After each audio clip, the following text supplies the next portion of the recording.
श्रीमहागणाधिपतये नमः। सर्वमङ्गलमाङ्गल्ये शिवे सर्वार्थसाधिके शरण्ये त्र्यम्बके देवी నారాయణి నమోస్తుతే. ఆత్మీయ మిత్రులందరికీ నమస్కారం. మనం దేవి యొక్క విశేష రూపాల గురించి చాలా విస్తారంగా తెలుసుకుంటూ ఉన్నాం. ఇప్పుడు 10వ అవతారమైన కన్యాకుమారి గురించి తెలుసుకుంటున్నాం. భారతదేశంలో దక్షిణంలో చిట్ట చివరిది కన్యాకుమారి. దేవి అక్కడ ప్రసిద్ధిగా వెలిసి ఉంది. ఈమె పార్వతీ రూపమే కన్యారూపకంగా ఉందని అందరి నమ్మకం. ఈమెను భగవతి అని కూడా పిలుస్తారు. నారాయణ ఉపనిషత్తులో కన్యాకుమారి గురించి ఒక మంత్రం ఉంది. కాత్యాయనాయ విద్మహే కన్యాకుమారి ధీమహి తన్నో దుర్గి ప్రచోదయాదని. కన్యాకుమారి గుడి హిందూ మహాసాగరం మరియు బంగాళాఖాతం మరియు అరబ్బీ సముద్రముల సంగమ స్థానంలో నిర్మితమై ఉంది. ఈ ఒక విశేషం.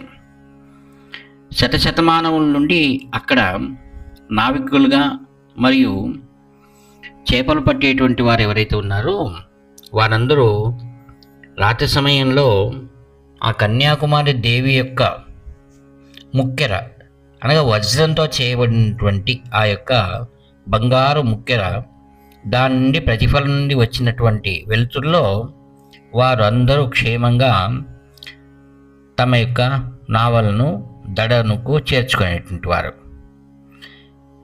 1892 డిసెంబర్లో శ్రీ స్వామి వివేకానంద వారు ఈ కన్యాకుమారి దేవిని ఆరాధించి గురుదేవులైన శ్రీ రామకృష్ణ పరమహంసుల యొక్క ఆజ్ఞ ద్వారా ధర్మ ప్రచారాన్ని కార్యాన్ని కైగొన్నారని జనుల విశ్వాసం. బాల మరియు కన్యా రూపంలో కూడా మనం దేవిని ఆరాధిస్తాం. చిన్న బాలికగా మరియు కన్య రూపంలో ఉన్నటువంటి పిల్లలను ప్రతిరూపకంగా దేవి రూపకంగా మనం పూజించడం ఇక్కడ ఆచారం. బాల మరియు కన్యకలు వారు చాలా ముగ్ధంగా ఉంటారు. ఎటువంటి కృత్రిమత వారిలో ఉండదు. వారిలో అధికంగా ఆధ్యాత్మిక శక్తి నిండి ఉంటుంది. దేవిని బాలామంత్రం మూలకంగా ఆరాధించడం శాక్త సాంప్రదాయంలో విశేషమైనటువంటి మార్గం. చండీ హోమం సమయం నందు వివాహితులైనటువంటి సువాసినులను మరియు 8 ఏళ్ల లోపలున్నటువంటి అనగా రజస్వల కన్యను దేవికి ప్రతిరూపకంగా పూజించేటువంటి ఆచారం ఉంది. విశేషంగా బెంగాల్ రాష్ట్రంలో ఈ కన్యా పూజ చాలా గొప్పది. హర్ కంకర్ మే శంకర్ హై, హర్ కన్యా దేవి హై అనేట్టు ఒక మాట ఉందన్నమాట. ప్రతి కన్య ఒక సుందరమైనటువంటి దేవి స్వరూపం. ఆత్మీయ సనాతనమంటూ వైదిక ధర్మంలో అనేక పూజా పద్ధతులు ఉన్నాయి. అందులో విశిష్టంగా ఒకే దేవత అనేక రూపాల్లో భాషిస్తూ గుంపు గుంపులుగా ఉన్నటువంటి ఆ పూజా పద్ధతి గురించి మనం తెలుసుకుందాం. వారు ఎవరెవరు ఉండేవారు అని.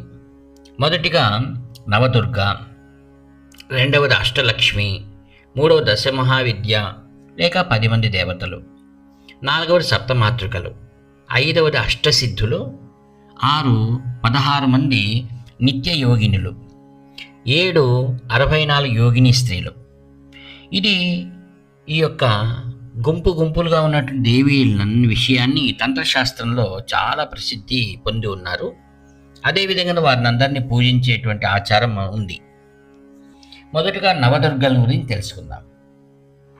దుర్గాదేవి 9 రూపాలుగా భాషిస్తుండడం వలన నవదుర్గ అని అంటారు. ఈ నవరాత్రుల్లో ఒక్కొక్క రోజు ఒక్కొక్క దేవిని 9 రోజులు పూజిస్తారు. ఈ నవదుర్గ ఆదిశక్తి యొక్క పార్వతి యొక్క రూపాలని శాస్త్రం తెలుస్తుంది. దేవీ కవచంలో 3 నుండి 5వ శ్లోకం వరకు ఈ నవదుర్గల ప్రస్తావన ఉంది. ప్రథమం శైలపుత్రీ చ, ద్వితీయం బ్రహ్మచారిణి, తృతీయం చంద్రఘంటేతి, కూష్మాండేతి చతుర్థకం. పంచమం స్కందమాతేతి, షష్టం కాత్యాయనీతి చ, సప్తమం కాలరాత్రిశ్చ, మహాగౌరీతి చ అష్టమం, నవమం సిద్ధిదాత్రీ చ, నవదుర్గాః ప్రకీర్తితాః. వీళ్ళు ఒక్కొక్కరిగా మనం తెలుసుకుందాం. మొదట శైలపుత్రి. ఈమె దుర్గకు అతి ప్రబలమైన రూపం. నవరాత్రి మొదటి దినం ఈమెను పూజిస్తారు. ఈమె హిమవంతుని పుత్రిక, అందుకే శైలపుత్రి అని ప్రసిద్ధి చెందింది. వృషభ వాహిని అయి కమలము మరియు త్రిశూలం ధరించి ఉంటుంది. దేవి రెండవ అవతారమైన పార్వతే ఈమె. శైలపుత్రిని మూలాధార చక్రంలో పూజించడం రూఢిగా ఉంది. ఇది శక్తియోగ సాధనంలో మొదటి దశ. రెండవదైన బ్రహ్మచారిణి.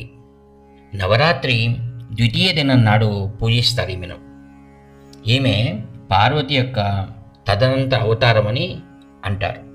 చేతుల రుద్రాక్షలు మరియు కమండలం ధరించి తపస్సు భంగిమలో ఈమె మనకు దర్శనమిస్తుంది. ఈమె ఆరాధన వలన అఖండ యశస్సు లభిస్తుంది.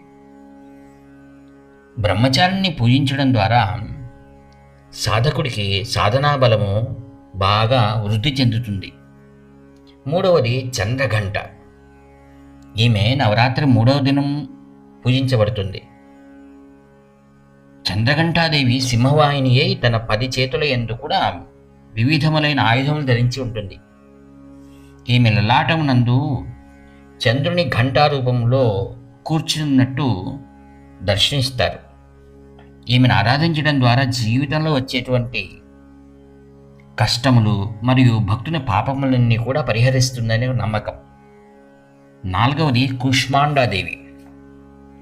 ఈ జగత్తునంతటిని కూడా మందహాసంతో సృష్టించింది ఈమె. అందుకే ఈమె కూష్మాండ అని పేరు. ఈమెకు 8 చేతులు, అష్టభుజాదేవి. తన చేతుల యందు కమండలము, ధనస్సు, బాణము, కమలము, అమృత కలశము, చక్రము మరియు గదను ధరించి ఉంటుంది. నవరాత్రి 4వ దినం నాడు ఈమెను పూజించడం ద్వారా రోగ పరిహారము మరియు ఆరోగ్యకర జీవనం లభ్యమవుతుంది.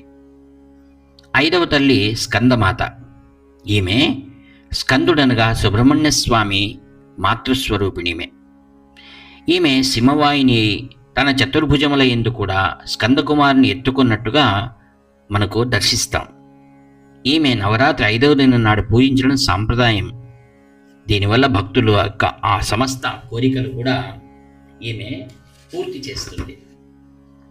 తదనంతరం 6వ దేవి కాత్యాయని. ఈమె దుర్గ యొక్క 6వ అవతారం. నవరాత్రి 6వ దినం ఈమెను పూజిస్తారు. మహిషాసుని సంహరించడం కోసం ఈమె కాత్యాయని ఋషిగా జన్మించింది. ఈమె సింహవాహినిగా తన యొక్క 4 చేతుల యందు కూడా పొంది ఉంటుంది. ఆ యొక్క దేహ వర్ణం సువర్ణమయంగా ఉంటుంది.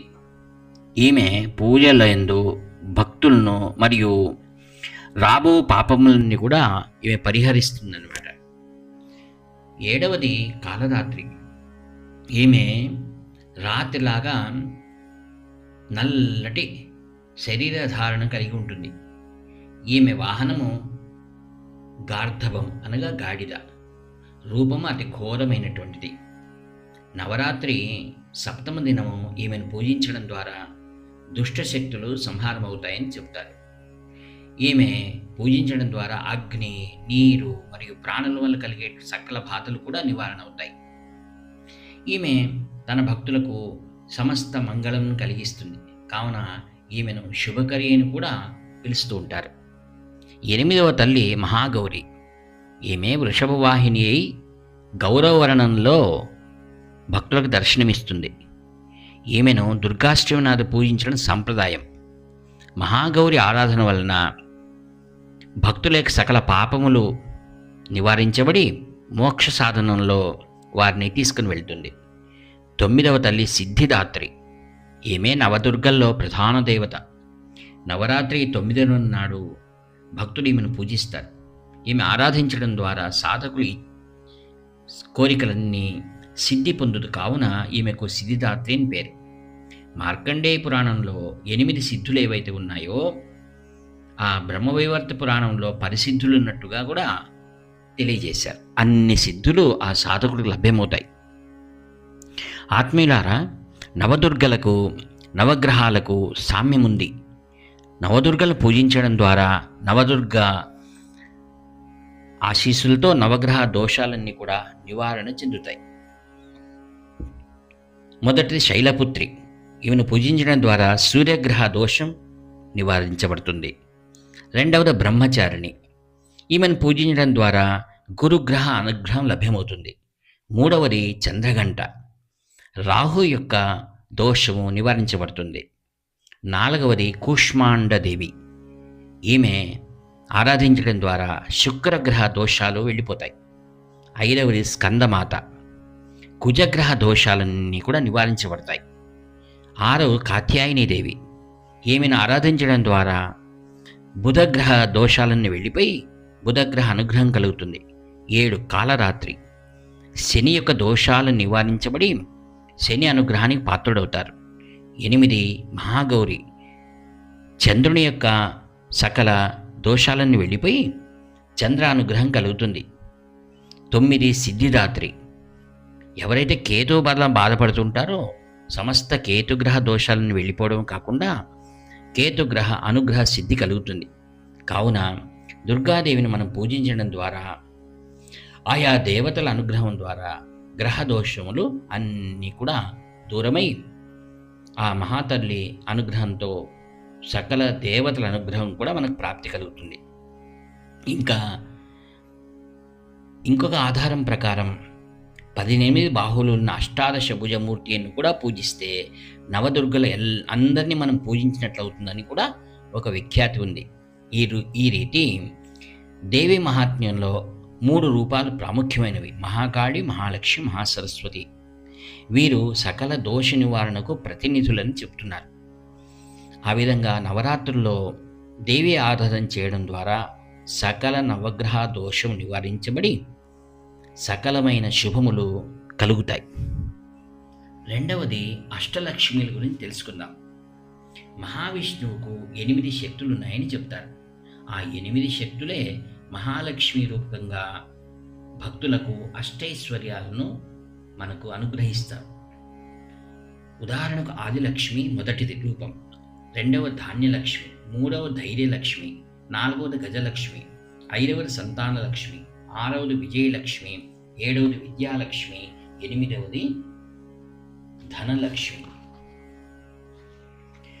కావున ఈ 8 లక్ష్మీ దేవతల పేర్లను విడివిడిగా చెప్పబడి ఉన్నాయి.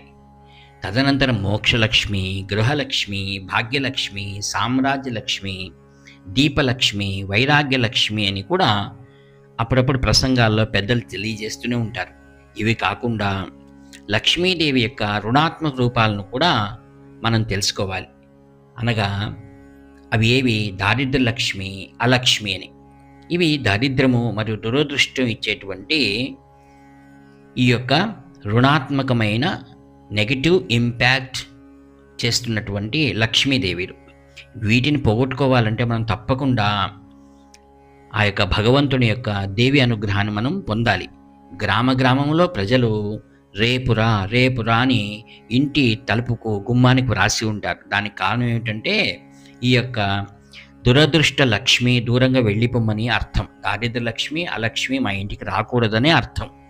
ఆత్మీయులారా, ఈ విధంగా దేవి ఆరాధన వలన మనకు నెగటివ్ ఇంపాక్ట్స్ అన్ని వెళ్ళిపోవడమే కాకుండా శుభములు మనకు కలుగుతాయి.